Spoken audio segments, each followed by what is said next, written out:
अस्सलामुअलैकुम दोस्तों, क्या हाल है। उम्मीद है सब लोग खैर वाफियत से होंगे। जी हमारे एक व्यूअर्स हैं, उन्होंने एक क्वेश्चन किया है, उनके साथ एक मिसहैप हो गया है। तो मैं चाह रहा था कि आप तक भी ये इन्फॉर्मेशन शेयर कर दूं, क्योंकि ये हो सकता है आपके साथ भी हो जाए। तो आपको पहले इसकी हाव नाव होनी चाहिए।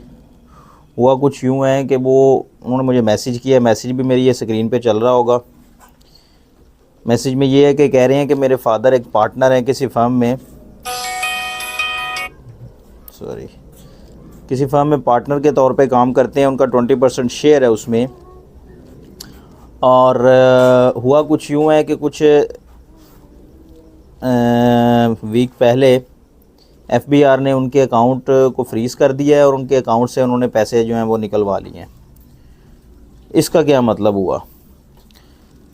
इसका मतलब ये हुआ कि उस फर्म का कोई अमाउंट ड्यू थी, कोई टैक्स उनका डिफ़ॉल्ट कर रहा था। इन्होंने क्या किया, वो टैक्स जमा नहीं करवाया फर्म वालों ने। एफबीआर ने क्या किया, उनके अकाउंट से रिकवरी कर ली। अब सवाल ये पैदा होता है कि फ़र्म ने टैक्स नहीं दिया तो रिकवरी उनके अकाउंट से क्यों कर दी उन्होंने, जो उनके फादर के अकाउंट से। तो जो प्राइवेट लिमिटेड कंपनी होती है या जो एओपी होती है, उनका अगर कोई टैक्स डिफ़ॉल्ट कर जाए तो वो पे करने के लिए गवर्नमेंट जो है उनके डायरेक्टर्स और उनके पार्टनर्स तक जो है ना उनके पर्सनल अकाउंट को भी सीज़ कर सकती है, उनके अकाउंट से भी पैसे निकलवा सकती है। तो यहाँ पर भी कुछ यही मामला हुआ है। जहाँ तक मैं उनकी इस बात से समझा हूँ, इतनी ज़्यादा डिस्कशन में भी डिटेल में बात तो नहीं हुई, लेकिन जो बात उन्होंने बताई है, हम भी आजकल यही काम कर रहे हैं कि जो टैक्स डिफ़ॉल्ट कर जाता है डिफ़ॉल्टर, उसको आपको पता है कि सेक्शन 137 में उसको डिमांड नोटिस दिया जाता है। फिर सेक्शन 138 के तहत उन्हें कुछ टाइम दिया जाता है मज़ीद कि आप जो है ना हफ़्ता ले लें, 10 दिन ले लें, 10 दिन के अंदर हमें जवाब दें कि आपका टैक्स की अमाउंट क्यों नहीं जमा करवाई। उसके बाद फिर 139 उन्हें डाला जाता है कि अगर आपने अब जमा ना करवाई अमाउंट तो आपके अकाउंट सीज़ कर दिए जाएंगे, आपकी प्रॉपर्टी सीज़ कर दी जाएगी। उसके बाद भी जब वो नहीं जवाब देते तो फिर लास्ट रिजॉर्ट एफबीआर के पास क्या होता है, 1 सेक्शन 40 है, 140 सेक्शन है, जिसके तहत प्रॉपर्टी को सीज़ करना तो एक लेंथी प्रोसीजर हो जाता है, ठीक है। लेकिन जो सिंपल काम होता है वो बैंक अकाउंट अटैच करना, ये सबसे आसान काम होता है। एक 140 का नोटिस बनाया जाता है और बैंक में भेजा जाता है। बैंक में भेजने के बाद वहाँ पर उन्हें कहा जाता है कि इस कंपनी का, इस फर्म का कोई अकाउंट अगर है तो उसमें से ये अमाउंट रिकवर करें। अगर वो अकाउंट में अमाउंट नहीं है तो देखें इनके जो डायरेक्टर्स हैं, डायरेक्टर की इन्फॉर्मेशन तो हमारे पास होती है ना, तो हम वो डायरेक्टर का भी नोटिस के अंदर मेंशन करते हैं।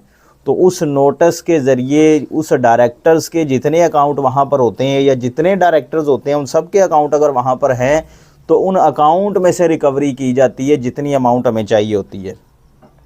अब अगर अमाउंट लेट्स से कि 1 लाख रुपीज़ है टैक्स की और उसके अकाउंट में पड़ा है 50,000, तो 50,000 वो निकलवा लिया जाएगा और फिर बाकी अकाउंट अटैच कर दिया जाएगा। जब तक अगला 50,000 भी रिकवर नहीं होगा वो अकाउंट सील ही रहेगा, वो अकाउंट अटैच रहेगा। टैक्स पेयर उसमें से पैसे निकलवा नहीं सकेगा, पैसे उसमें से डेबिट नहीं कर सकेगा। हाँ, क्रेडिट उसमें ज़रूर होगा। अगर बाहर से किसी ने अमाउंट उसमें क्रेडिट करनी है तो उस अकाउंट में क्रेडिट ज़रूर हो जाएगी अमाउंट, लेकिन वो टैक्स पेयर डेबिट नहीं कर पाएगा, मतलब अमाउंट विड्रॉ नहीं कर पाएगा। तो उसका अब सोल्यूशन वो पूछ रहे हैं कि सोल्यूशन इसका क्या है। सोल्यूशन इसका ये है कि आपको अपने कंसर्न एफबीआर के ऑफिस में जाना पड़ेगा, वहाँ पर जाकर ये मामला देखने पड़ेंगे, या अपने जो पार्टनर्स हैं उनको ये कहना पड़ेगा भाई जो कंपनी का या जो एओपी का टैक्स ड्यू है वो टैक्स जमा करवाओ या मुझे उसमें से रिकवर करवाओ। क्योंकि ये आई थिंक सेक्शन है, रिकवरी का सेक्शन अब मेरे जहन में नहीं है, लेकिन उसमें यह है कि अगर एफबीआर इस तरह अमाउंट रिकवर कर लेता है तो फिर जो पार्टनर होता है, कंपनी लायबल होती है उसको वही अमाउंट पे करने की जितनी अमाउंट टैक्स की उसकी मद में गई है। तो अब वो जो आपके फादर हैं, जो पार्टनर है कंपनी के, वो अपने दूसरे पार्टनर के साथ कंसर्न करें और उन पार्टनर से कहें कि मुझे ये अमाउंट रिकवर करें। एफबीआर ने तो रिकवर करनी थी, वो उन्होंने कर ली, वापस तो अब आने से रही, वो वापस नहीं आएगी। हाँ, वक्त से पहले आपको अगर इन्फॉर्मेशन होती कि जी हमें टैक्स लग चुका है तो आप उसको स्टे ले सकते थे, स्टे की तरफ जा सकते थे, CIR अपील से स्टे ले सकते थे, ATIR से ले सकते थे, हाई कोर्ट से ले सकते थे। लेकिन अब आपने स्टे भी नहीं लिया तो फिर अब इसमें इसका और कोई हल नहीं है। आप अपनी कंपनी से ही वो अमाउंट रिकवर करेंगे और आपको ये रिफ़ंड अमाउंट नहीं होगी। आई होप सो कि मैंने आपको आंसर कर दिया है, लेकिन अगर फिर भी आपके ज़हन में कोई क्वेश्चन है तो आप मुझे मैसेज कर सकते हैं। मैं इंशाल्लाह जितना हो सका, जो मेरे नॉलेज में हुआ, मैं आपको ज़रूर उसका आंसर करूँगा। वीडियो अच्छी लगी है और इस तरह की मज़ीद वीडियो, इन्फॉर्मेटिव वीडियो जानने के लिए आप चैनल को सब्सक्राइब कर सकते हैं। वीडियो को लाइक शेयर करना मत भूलिएगा। अपना ख्याल रखिएगा। अल्लाह हाफ़िज़।